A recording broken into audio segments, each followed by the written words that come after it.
What's going on, chess lovers? This is Maurice Bishop Chess. Y'all know my slogan, life is a game of chess. Guys, I'm letting y'all know that the Sneaky Black Lion chess video course is out. Is available right now. It's been available since last night, so make sure you cop that course. I'm letting y'all know, man, this course is probably over 4.5 hours long, and this course is not like the Ginger G Young Black Lion course or the Chessable Black Lion course. Is completely different. With this course, I'm actually showing y'all real live game analysis of the Black Lion opening and exactly what my opponent played on me. I'm actually showing you how you can control the board on the king side and the queen side, so where you're actually dominating your opponent on both sides. So, and guys, I'm actually giving you a lot of the tips and the tricks that I probably have not showed y'all on the YouTube channel at all. So definitely, man, go cop that video course and everything. And when it's all said and done, when y'all do get it, definitely give me a review and let me know what y'all think. All right, guys. Peace.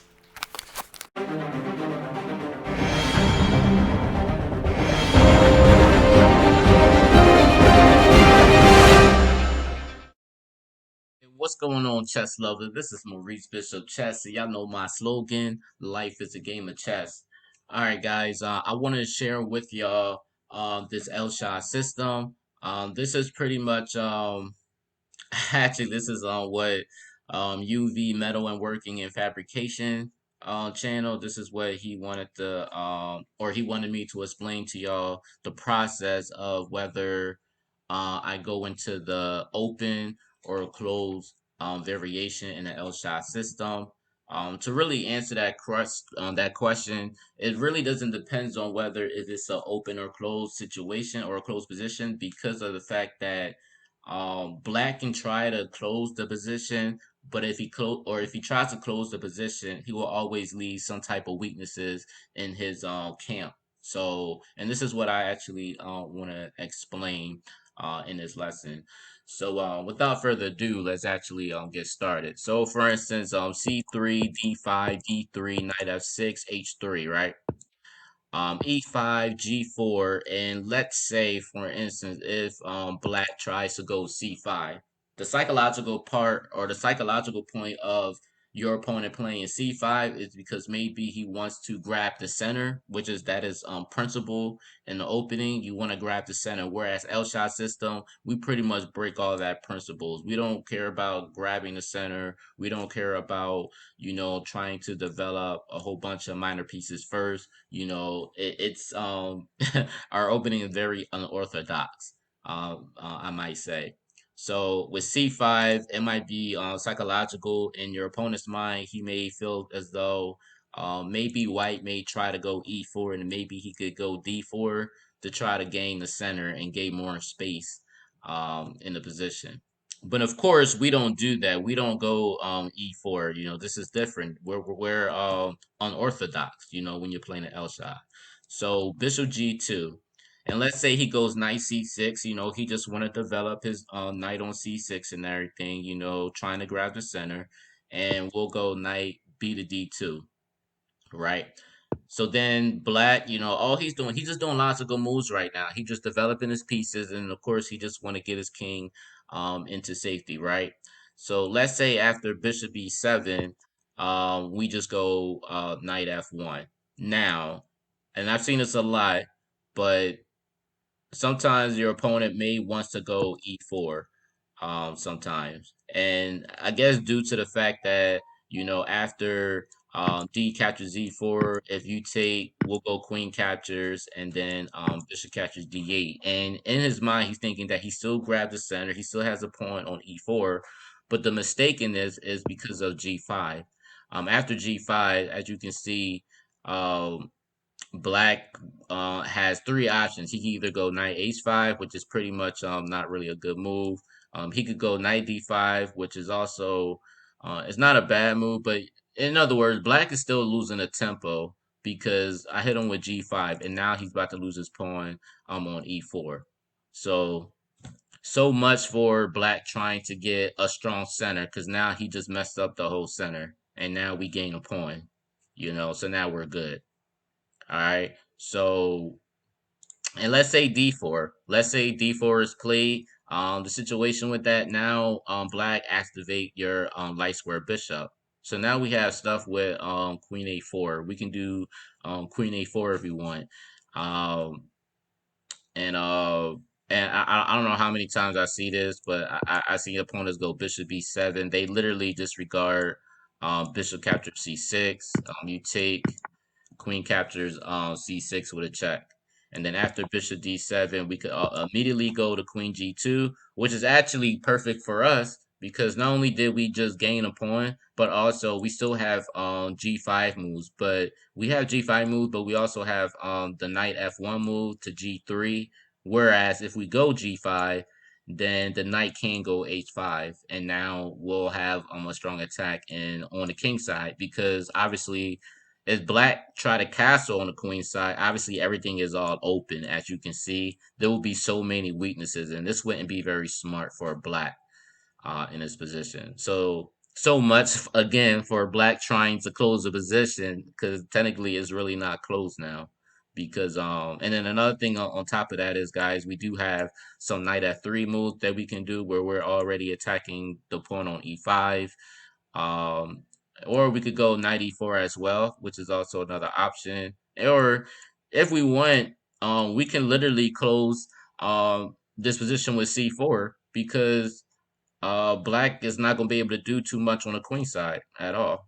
He'll be hitting a brick wall pretty much, hitting nothing but air. All right, so all right, let's go back here. All right, so let's say h6. If he goes h6, bishop g2, bishop b6, knight f3, we're hitting this pawn on e5. E4 again. If they go e4, we don't want to take because now we're not gaining nothing out of that. So if we take d captures, he takes queen captures d8. Number one in this position, black would lose a chance to castle. And then on top of that, guys, we do have whether knight f to d2, where where we can actually potentially attack that pawn, or we can just go knight d4, which I actually prefer that one better because we're actually hitting the bishop on e6, and then if he does try to come bishop d5, we do have knight b to d2, where we can actually potentially go c4 to kick that light square bishop out the way, which would be pretty great for us. And then for instance, guys, if you're looking at this, if you're scared of, I don't know, maybe the c5 move, that's still fine. That's all fine and dandy. Why? Because now we have a knight e3 square where we're still attacking the light square bishop on d5, but also we'll gain a nice, beautiful post on f5. So you see what I'm saying? So like in this position, what black is doing, it's like he's pushing these pawns, he's doing all this, but eventually he starts to gain all these weaknesses in his camp, and then the fact that black still can't castle or whatever, which is definitely a big plus for white in the L shot. So just keep that in mind. All right, guys. So let's go back here. This is actually one of my games. So Bishop G2, Bishop B7, Queen A4, H6, Knight B to D2, and then D4. Again, Black is trying to um, close the position down. Maybe he may like C captures D4 and E captures D4, but we don't really go for that. We actually go for Bishop captures C6. When he takes Queen captures c6, Bishop d7, we go Queen g2. After c5, we go Knight g f3 because we're already hitting the pawn on e5. So as you can see in this position, like I said, the question is, do I play a closed position or open position? It really varies because a lot of the position that you're playing, especially with the Elshad system, most likely is going to always be some type of open position because black again is always playing moves where he's creating weaknesses in his camp. So it's very hard to say if you're going to play a close or open position. But a lot of the games that I've played, I rarely get a close position when I'm playing an L shot. Even if black tries to close up the position, he still leaves some type of weaknesses in his area, every time he's playing. So you just gotta know how to play this right. So my opponent goes bishop c6, I go h4, which is perfectly fine. As you can see, my position is not cramped. Um, like I said, which is crazy though, because my opponent still castles kingside. But this is the psychological part about this. The reason why I love this opening because the thing is, he did all this trying to gain a center or whatever, trying to bring his knight out, and maybe in his mind trying to push, trying to make a close position or something. Maybe that was his idea, but at the end of the day, when he does all this, it just doesn't work at all. And now you're finding yourself where you really can't just cast the queen side because now you're creating so much weaknesses, or you'll have so much weaknesses in this area, which would be very bad, especially potentially if he does cast, if black does castle queen side, I can actually take this pawn, and now I can have my rook on the c file with that king right there. So yeah, guy, I'm telling you, like you can't go wrong. So after h4, like I said, my opponent castled because, like I said, he know castling queenside just not going to do. So I might as well figure something out. And what do? I go g5, knight h5, queen g4. Nasty, guys, nasty, nasty stuff, man. Queen g4. Um, and like I said, guys, and if you're thinking about knight f4, and I want to put this out, and like I said, this might be a common sense thing or whatever. But even if he does goes 94, I do have G captures H6 or whatever, which makes the position even worse. And then um most likely I'm going to go Rook G1 and then maybe push on H5 either way. So this is just nasty. All right, so of course my opponent goes G6 because he knows knight f4 is not the way to go. Uh, After G6, I just go Rook G1. I don't have to rush nothing. Obviously he sees that I'm about to take on G captures A6 maybe, not maybe I am, but he goes ace captures G5. I go knight captures E5. Now look at this position, guys. So now, if he decides to take on this pawn, obviously this wouldn't be right because of knight captures c6 I'm hitting, and then I'm also hitting queen captures h5. The pawn can't take because the rook is pinning this pawn. All right, so obviously ace capture or g captures on h4 wouldn't be right. But in this case, I go knight captures d5. My opponent protects his bishop with bishop d5. I go ace captures g5. Bishop b6. I just go queen f3. Um, and which I ain't gonna lie to y'all guys, I kind of like h4. The reason why I kind of like h4 only due to the fact that I do have some knight e4 moves, which is also rather good. Um, I really like this knight e4 pawn over here. But I did queen f3. Bishop d5 again. He just trying to. I don't even, to be honest with you, I don't even think black even knows what to do in this position. He just trying to harass my queen. I just go knight e4. Obviously, f5 wouldn't work because of g captures f6. Oh, I forgot. This is actually what he did actually, which is crazy. This is exactly what he did. He went f5 and I just go en passant. G captures f6. He goes knight captures f6. I go queen f5 because obviously I am threatening queen capture g6 with a check, and then g7 checkmate. Like for instance, if he goes knight captures e4, I do have queen captures g6 check. He only has one legal move, which is king h8, and then g7 and checkmate. So my opponent goes on bishop f7, and let's stop right here. So, uh, what was the best move he probably could have did? Probably the only move he probably could have did was try to give up his rook. Maybe that probably would have been the best thing for him to do. Um, but I do have queen captures g6. Obviously, he can't block with his rook because again, I would just take the rook with mate. Um, if he does go king h8, I do have knight catchers s7 with a check, and then I'm still threatening on the g7 mate right there on g7.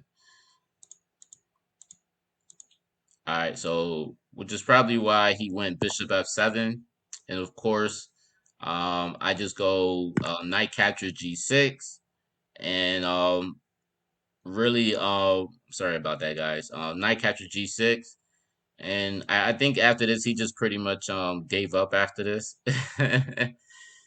He just go bishop capture g6, queen capture g6 check, king h8, g7 checkmate. Um, what else could he have done? Um, I mean, it's pretty tough, guys. I'm thinking maybe I don't know, maybe this move, maybe knight captures e4, but it still doesn't really work because I still have the discover check, double discover check with knight captures on e7 with a check and the rook on g1, which is also a check. And if he decides to go king h8, I still have queen h3 check. And the only thing he could really block it with is bishop h5, and then queen captures h5 will be checkmate. So guys, if you look at this position, I try to give y'all as much as like at least logically what a lot of opponents play on me and stuff. It's kind of hard for them to try to play a close position without giving themselves any type of weaknesses. Literally. So yeah, after bishop g2, yeah, guys. So a6, knight b to d2. Um, I can't really call this any type of open or close. I'm really open because that's really all I can say. It's gonna. It seems like to me every time I play it, it's gonna always come out to some type of open position because black is gonna always leave some type of weaknesses in his area. So guys, I hope I explained it, especially UV and metalworking and fabrication. I hope I explained it to you exactly right to you. And I hope everybody else who's watching this definitely receives some type of value from this. If you have any type of questions or concern, y'all know y'all can always drop a comment below. I pretty much answer my comments very quickly.